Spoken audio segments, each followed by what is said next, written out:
자, 논점 1-2 기회비용 들어가겠습니다. 자, 1번 매몰비용에 대한 설명으로 옳지 않은 것 물어보고 있어요. 자, 매몰비용이라고 하는 것은 회수가 가능하냐 가능하지 않냐에 의해서 구분되는 것입니다. 자, 우리가 비용을 구분할 때 비용을 우리가 일반적으로는 두 가지로 구분을 하죠. 고정비용과 가변비용으로 구분을 합니다. 그런데 자, 매몰 비용이냐 아니냐 하는 것은 이 비용이 고정 비용이냐 가변 비용이냐 이거 전혀 아니에요. 이거랑 전혀 관계 없습니다. 전혀 관계 없고 많은 수험생분들이 고정 비용이 매몰 비용 아니야? 라고 오해하시는데 고정 비용이냐 가변 비용이냐 전혀 관계 없고 오로지 자, 회수가 가능한 비용이냐 가능하지 않은 비용이냐에 의해서만 구분되는 거예요. 자, 매몰 비용은 회수가 불가능한 금액이 바로 매몰 비용인 것입니다. 자, 왜냐하면 회수가 안 된다. 자, 내가 어떤 돈을 썼는데 이 돈이 회수가 안 돼. 회수가 안 되면 이미 그 돈을 다른 용도로 어떻게 활용할 방법이 없단 말입니다. 따라서 기회 비용이 발생하지를 않아요. 자, 내가 예전에 사업을 하면서 광고비로 1,000만 원 이미 지출했습니다. 광고비 1,000만 원 지출하고 나면 자, 이 지출된 광고비 다시 회수할 수가 없죠. 자, 이 1,000만 원이 다시 회수할 수 있는 돈이라면 이거를 광고비가 아니라 다시 빼서 다른 데 쓸 수 있지 않을까? 이러한 다른 용도가 가능하고 그에 따라서 기회 비용이라는 것이 발생할 수 있게 되는데 회수할 수 없다 보니까 다른 데에도 쓸 수가 없는 돈이에요. 그래서 기회비용이 0이 됩니다. 자, 정리하면 매몰비용이냐 하는 것은 그 비용이 고정비용이냐 가변비용이냐 전혀 관계가 없고 오로지 회수할 수 있냐 없냐에 의해서만 구분되는데 매몰비용은 회수할 수 없는 금액이다. 자, 회수할 수 없는 금액이기 때문에 기회비용이 얼마가 된다? 0이 된다. 왜 0이 된다? 다른 데에 쓸 수가 없기 때문이다. 이 얘기예요. 자, 따라서 이제 지문 보시면요. 일단 지출된 후에는 어떠한 방법으로도 회수가 불가능한 비용이다. 맞는 표현입니다. 자, 2번 매몰 비용의 기회 비용은 0이다. 왜? 회수가 불가능하니까 다른 데에 쓸 수가 없어요. 자, 맞는 표현이고 일단 지출된 후에는 기업의 의사결정 과정에서 고려할 필요가 없는 비용이다. 그렇습니다. 자, 4번 고정 비용이면서 매몰 비용인 경우는 없다. 상관이 없는 표현이라고 말씀을 드렸죠. 자, 가변 비용 중에서 우리 대표적으로 인건비가 있습니다.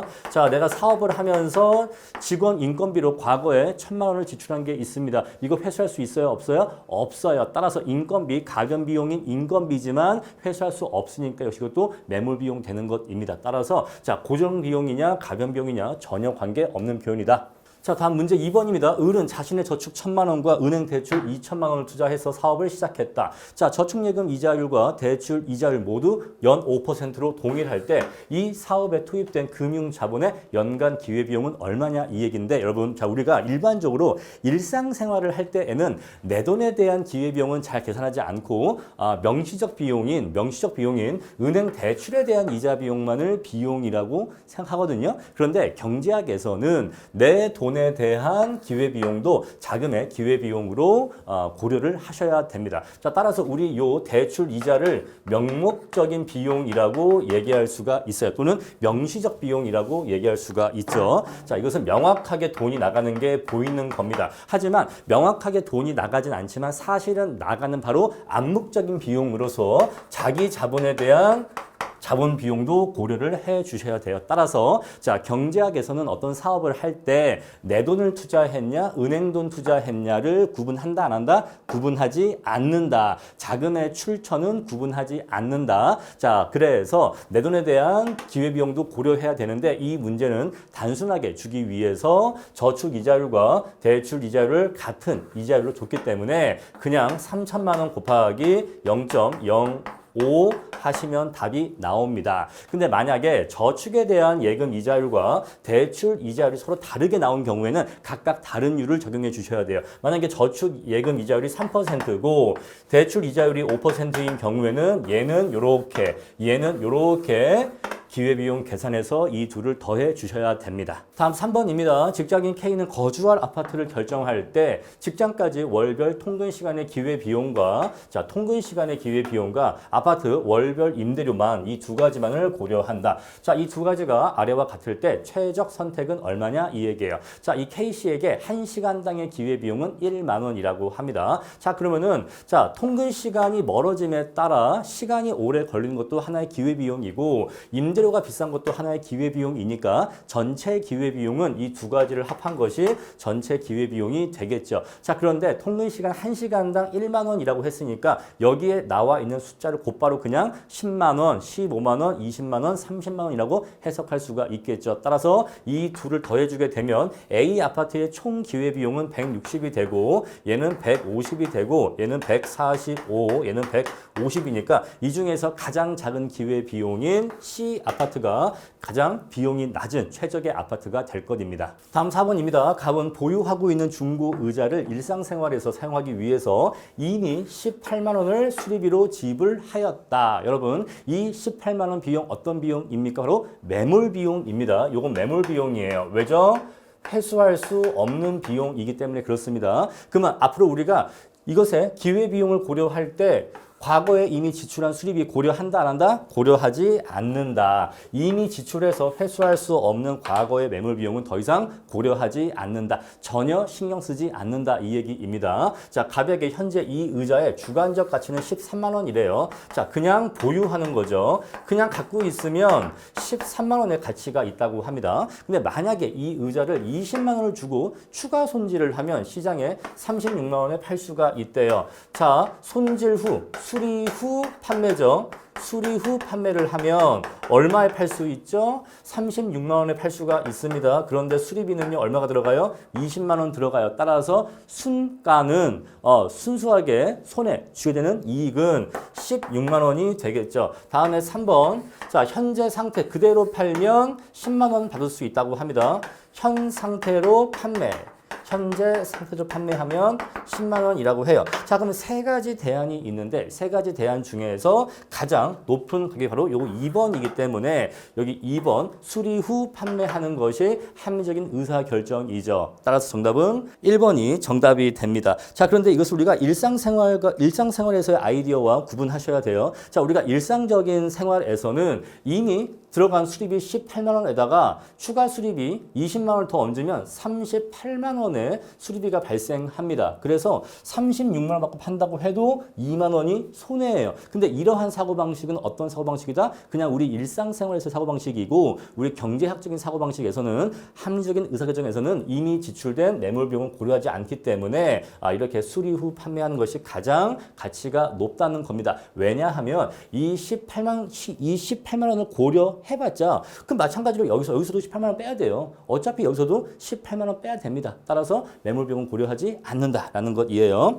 자, 5번입니다. 바이오 기업인 갑은 상용화가 가능한 치매 치료 신약을 개발하고 있는데 자, 자신이 직접 생산해서 판매할 수도 있고 아니면 의리라는 회사한테 그냥 이 권리를 넘길 수도 있습니다. 자, 의리라는 회사한테 권리를 넘기면 이 치매 치료 신약의 승인이 나든 안 나든 일정한 수익을 얻게 돼요. 그런데 만약에 을한테 매도하지 않고 내가 직접 이 사업을 시행하는 경우에는 승인이 나냐 안 나냐, 승인이 나냐 안 나냐에 따라서 승인이 나면 대박이 나고 승인이 안 나면 쪽박이 나는 겁니다. 이해하시겠죠? 그러니까 너 그냥 안전하게 얼마만큼 먹고 말래? 아니면 한번 하이 리스크 하이 리턴 한번 노려볼래? 라는 것이죠. 그럼 각각의 경우, 자, 1번 경우, 2번 경우에 대해서 각각의 기회비용을 구하시면 됩니다. 자, 을한테 권리를 매도하는 경우에는 승인이 나건 안 나건 무조건 100억을 주기 때문에 자, 물론 우리가 수식을 이용하면 0.1 곱하기 100억 플러스 0.9 곱하기 100억 해서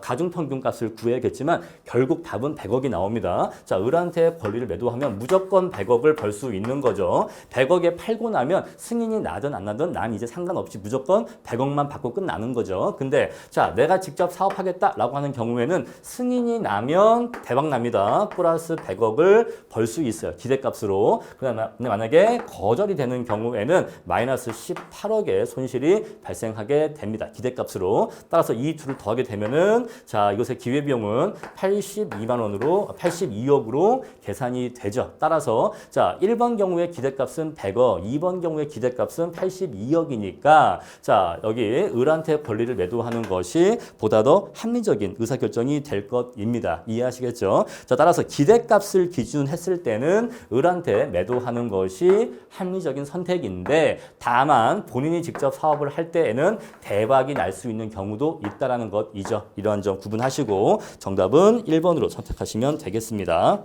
자, 다음 논점 1-3 생산 가능 곡선입니다. 자, 원점에 대해 오목한 생산 가능 곡선에 관한 설명으로 옳지 않은 것은 무엇이냐? 자, 오목하다고 하는 것은 우리가 알고 있는 일반적인 생산 가능 곡선을 얘기합니다. 자, 원점에서 봤을 때 오목하게 들어가 있기 때문에 우리 이것을 오목하다고 표현하는 것이에요. 자, X축 상품 생산이 늘어나면 기울기가 더 가팔라진다. 자, 여기가 XJ, 여기가 YJ인데, 자, XJ 생산을 늘려 나감에 따라 생산을 늘려 나감에 따라 MRT가 점차 급해지기 때문에 자 1번 기울기가 더 가팔라지죠. 맞는 표현이고요. 생산 기술이 향상되면 생산 가능 곡선 자체가 원점에서 더 멀리 바깥쪽으로 이동하기 때문에 자 1번, 2번도 맞는 표현입니다. 자 기회비용 체증의 법칙이 성립한다. 자 지금 1번 지문과 같은 이야기죠. 자, 생산 가능 곡선의 기울기 자체가 MRT이고 MRT라고 하는 것은 XJ 생산의 기회비용을 의미하기 때문에 기울기가 더 급해진다라고 하는 것은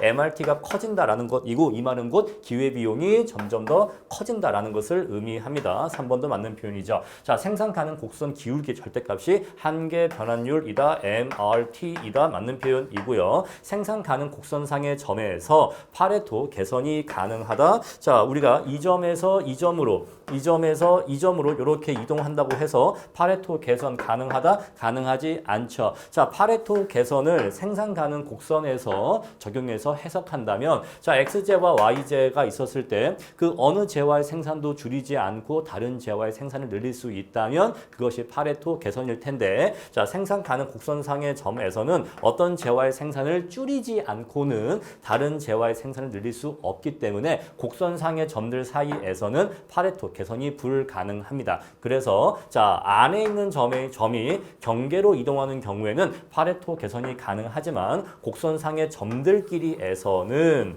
파레토 개선은 더 이상 불가능하다. 왜냐하면 우리가 저 뒤에 후생 경제에서 공부를 했지만 생산 가능 곡선상에 있는 모든 점들은 생산의 파레토 효율성을 충족하는 점들의 모임이기 때문에 더 이상의 개선은 불가능하다는 것이죠. 정답은 그래서 5번이 됩니다.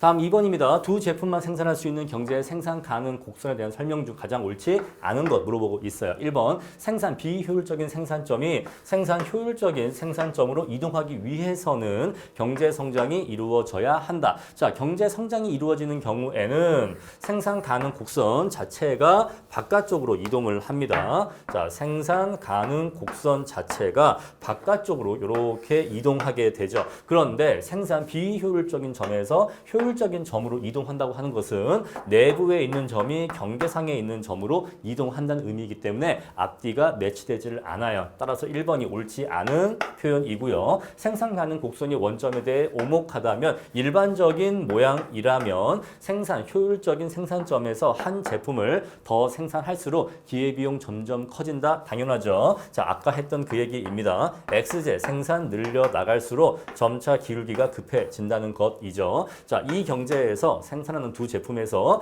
기술 진보가 이루어진다면 두 제품 모두에서 기술 진보가 이루어진다면 생산 가능 곡선은 바깥쪽으로 이동하게 될 것입니다. 4번. 자, 만약 이것이 직선이라면 기회비용은 일정하다. 자, 생산 가능 곡선이 우하향하는 직선인 경우에는 어떤 점에서 접선의 기울기를 구해도 항상 같은 값이기 때문에 이때에는 MRT가 하나의 상수로서 일정한 값을 갖게 됩니다. 자, 추가로 생산 가능 곡선이 원점에 대해서 볼록한 형태일 때에는 MRT가 점차 이렇게 완만해지기 때문에 이때는 기회비용이 체감한다는 것을 알 수가 있습니다. 기회비용 체감, 기회비용 일정. 하지만 우리가 알고 있는 일반적인 생산 가능 곡선은 기회비용이 증한다는 것이죠. 따라서 원점에 대한 형태가 오목하냐, 일정하냐, 볼록하냐에 따라서 기회비용의 체증 체감이 달라진다는 것 같이 정리해 주세요.